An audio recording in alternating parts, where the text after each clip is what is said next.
ఈ వీడియో చూసే ముందు జై హనుమాన్ అని కామెంట్ చేయండి.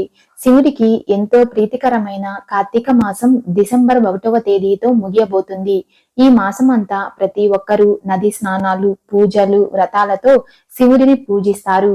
కార్తీక వ్రతానికి సంపూర్ణ ఫలితం దక్కాలంటే కార్తీక మాసంలో చివరి రోజైన అమావాస్య రోజు ఖచ్చితంగా ఇంట్లో పూజ చేయాలి.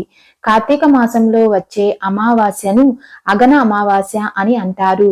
అన్ని అమావాస్యల కంటే కార్తీక మాసంలో వచ్చే అమావాస్య చాలా శక్తివంతమైనది.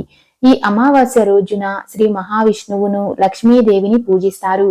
ముఖ్యంగా కార్తీక అమావాస్య రోజు చేసే కొన్ని పరిహారాల వల్ల మీ జీవితంలో ఉన్న సమస్యలన్నీ తొలగిపోయి మీ ఇంటికి లక్ష్మీ కటాక్షం కలుగుతుంది.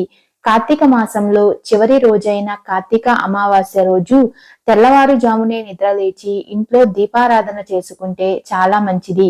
ఈ రోజున ఇంట్లో పూజ చేసుకుంటే మీ ఇంట్లో ఉన్న దుష్ట శక్తులన్నీ తొలగిపోయి అదృష్టం వరిస్తుంది. ఈ కార్తీక అమావాస్య రోజు ఇంటి ముందు గుమ్మడికాయ కట్టుకుంటే మీ ఇంట్లో ఉన్న దరిద్ర దేవత బయటకు వెళ్ళిపోయి మీ ఇంట్లోకి లక్ష్మీదేవి సంతోషంగా అడుగు పెడుతుంది. అమావాస్య రోజున ఒక గుమ్మడికాయను ఇంటికి తెచ్చుకొని ఆ గుమ్మడికాయకు పసుపు రాసి కుంకుమ బొట్లు పెట్టి మీ ఇంటి ముందు వేలాడదీయాలి. తరువాత 2 అగరవత్తులను వెలిగించి వాటితో ఇంటి ముందు కట్టిన గుమ్మడికాయకు ధూపం చూపించాలి. ఈ విధంగా ఇంటి ముందు గుమ్మడికాయను కట్టుకుంటే మీ ఇంటికి అదృష్టానికి తిరుగుండదు. గుమ్మడికాయ కట్టలేని వారు ఒక నిమ్మకాయను గుమ్మానికి కట్టుకోవచ్చు. మీ ఇంటికి ఉన్న దరిద్రాన్ని తొలగించడంలో నిమ్మకాయ బాగా ఉపయోగపడుతుంది. ఈ అమావాస్య రోజున ఒక పచ్చి నిమ్మకాయను తీసుకుని దానికి కుంకుమ బొట్టు పెట్టి ఆ నిమ్మకాయను ఒక ఎర్రని వస్త్రంలో కట్టి మీ ఇంటి గుమ్మం ముందు వేలాడదీయండి. అమావాస్య రోజున ఇలా చేస్తే మీ ఇంటికి ఉన్న దరిద్రం మొత్తం తొలగిపోతుంది. మన హిందూ ధర్మంలో కలబంద మొక్కను అదృష్ట మొక్కగా భావిస్తారు. అయితే ఈ అమావాస్య రోజున మీ ఇంటి ముందు కలబంద మొక్కను వేలాడదీస్తే మీకున్న అనవసరపు ఖర్చులు తగ్గిపోయి మీ ఇంటి ఆదాయం రెట్టింపు అవుతుంది. ఈ కార్తీక అమావాస్య రోజున ఇంట్లో పూజ చేసిన తర్వాత ఓం నమో భగవతే వాసుదేవాయ నమః అనే మంత్రాన్ని 108 సార్లు జపిస్తే విష్ణుదేవుని ఆశీర్వాదంతో మీకు తరతరాలకు తరగని ఐశ్వర్యం లభిస్తుంది. ఎవరైతే డబ్బు సమస్యలతో బాధపడుతున్నారో అలాంటి వారు ఈ కార్తీక అమావాస్య రోజు రావి చెట్టుకు నీళ్లు పోసి ఒక నెయ్యి దీపం వెలిగించి 11 ప్రదక్షిణలు చేస్తే మీకున్న డబ్బు సమస్యలు అన్నీ తొలగిపోతాయి. అలాగే ఈ అమావాస్య రోజున గాయత్రి మంత్రాన్ని జపిస్తే మీ భర్త ఆదాయం పెరుగుతుంది. కార్తీక మాసంలో చివరి రోజైన కార్తీక అమావాస్య రోజున ఆ పరమేశ్వరుడు 3 దేవతలతో కలిసి శివాలయంలో నివసిస్తాడు. కాబట్టి ఇంతటి పవిత్రమైన కార్తీక అమావాస్య రోజు శివాలయానికి వెళ్లి శివుడికి అభిషేకం చేస్తే 1,000 రెట్ల పుణ్య ఫలితం లభిస్తుంది. ఈ రోజున చెరుకు రసంతో శివుడికి అభిషేకం చేస్తే డబ్బు కష్టాలన్నీ తొలగిపోతాయి. గరికను నీళ్లలో వేసి ఆ నీటితో శివుడికి అభిషేకం చేస్తే అనారోగ్య సమస్యల నుండి బయటపడతారు. మన హిందూ ధర్మంలో బీరువాను లక్ష్మీదేవిగా భావిస్తారు. కాబట్టి ఈ అమావాస్య రోజున మీ బీరువా తలుపులను శుభ్రంగా తుడిచి బీరువా తలుపులకు పసుపు రాసి కుంకుమ బొట్టు పెట్టుకుంటే మీ ఇంట్లో లక్ష్మీదేవి తిష్ట వేసుకుని కూర్చుంటుంది.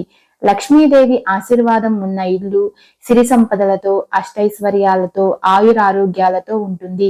రావి చెట్టులో విష్ణుదేవుడు కొలువై ఉంటాడు. కాబట్టి ఈ కార్తీక అమావాస్య రోజున ఒక రావి ఆకును ఇంటికి తెచ్చుకొని దానిని శుభ్రంగా కడిగి ఆకు మీద పసుపుతో శ్రీ అని రాసి మీ బీరువాలో పెట్టుకోండి. అమావాస్య రోజు ఇలా చేస్తే మీకు ఉన్న డబ్బు సమస్యలన్నీ వెంటనే తీరిపోయి విష్ణుదేవుని ఆశీర్వాదంతో మీకు అఖండ రాజయోగం వరిస్తుంది. అలాగే ప్రతి అమావాస్య రోజున ఇంట్లో ఉన్న ప్రతి ఒక్కరూ ఖచ్చితంగా ఉప్పుతో దిష్టి తీయాలి. అమావాస్య రోజు దిష్టి తీసుకుంటే మీ పైన ఉన్న నరదిష్టి మొత్తం తొలగిపోయి మీ జాతకంలో అదృష్టం కలుగుతుంది.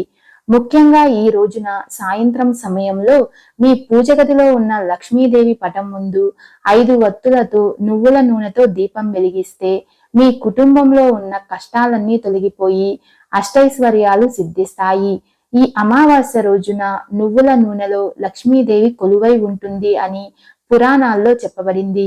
అలాగే కార్తీక అమావాస్య రోజున సాయంత్రం 6 గంటల సమయంలో ప్రతి ఒక్కరూ ఇంటి ముందు 2 దీపాలు వెలిగించండి. ఇలా ఎవరైతే చేస్తారో వారి ఇంట్లో లక్ష్మీదేవి తాండవిస్తుంది. అమావాస్య రోజున ప్రతి ఒక్కరూ లక్ష్మీదేవిని పూజించండి.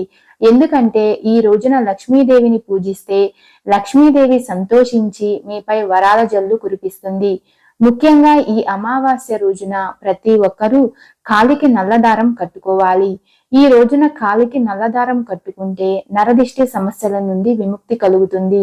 ఆడవాళ్ళు అయితే ఎడమ కాలికి నల్లదారం కట్టుకోవాలి. మగవాళ్ళు అయితే కుడి కాలికి నల్లదారం కట్టుకోవాలి. గోమాతలో ముక్కోటి దేవతలు కొలువై ఉంటారు. కాబట్టి ఈ కార్తీక అమావాస్య రోజున గోవుకి ఆహారం తినిపిస్తే సకల దరిద్రాలు తొలగిపోయి 7 తరాలకు తరగని ఐశ్వర్యం ప్రాప్తిస్తుంది. అమావాస్య రోజున కొన్ని జాగ్రత్తలు తీసుకోవాలి అని పండితులు చెబుతున్నారు. ఈ రోజున ప్రతి ఒక్కరూ ఉదయాన్నే నిద్రలేవాలి. ఆలస్యంగా నిద్రలేస్తే మీ జాతకంలో శని దోషాలు ఏర్పడి మీ జాతకం అల్లకల్లోరం అవుతుంది. అలాగే ఈ రోజున తలకి నూనె పెట్టకూడదు. ముఖ్యంగా ఈ అమావాస్య రోజున ఎట్టి పరిస్థితుల్లోనూ నలుపు రంగు బట్టలను ధరించకూడదు. ఈ రోజున ప్రతి ఒక్కరూ ఖచ్చితంగా తలస్నానం చేయాలి. అలాగే ఈ రోజున సాయంత్రం సమయంలో ఇంట్లో ఉన్న పసిపిల్లలను బయటకు తీసుకురాకూడదు. అమావాస్య రోజున పాలు, పెరుగు ముట్టకూడదు. అలాగే అమావాస్య రోజున మగవాళ్ళు తమ అత్తామామల ఇంటికి వెళ్ళకూడదు. అమావాస్య రోజున ఖచ్చితంగా ఇంటిని శుభ్రం చేసుకోవాలి. ఇలా చేయడం వల్ల మీ ఇంట్లో ఉన్న నెగిటివ్ ఎనర్జీ మొత్తం తొలగిపోయి పాజిటివ్ ఎనర్జీ ఏర్పడుతుంది. అమావాస్య రోజు ఎట్టి పరిస్థితుల్లోనూ కొత్త బట్టలను ధరించకూడదు. అలాగే మధ్యాహ్న సమయంలో నిద్రపోకూడదు. కొత్త పనులను ప్రారంభించకూడదు. ఈ రోజున గడ్డం తీసుకోవడం, జుట్టు, గోర్లు కత్తిరించడం వంటి పనులు అస్సలు చేయకూడదు. ఇలా చేస్తే మీ ఇంట్లో డబ్బు కష్టాలు ఏర్పడతాయి. ముఖ్యంగా ఈ రోజున గోధుమలు, చీపురు, బియ్యం ఈ 3 వస్తువులను కొనుగోలు చేయకూడదు. ఈ అమావాస్య రోజున మీ స్తోమతను బట్టి పేదలకు దానం చేస్తే కోటి జన్మల పుణ్య ఫలితం లభిస్తుంది. ఈ వీడియో మీకు నచ్చినట్లయితే లైక్ చేసి షేర్ చేయండి. ఇలాంటి మరిన్ని అప్డేట్స్ కోసం మా ఛానల్ ని సబ్స్క్రైబ్ చేసుకోండి.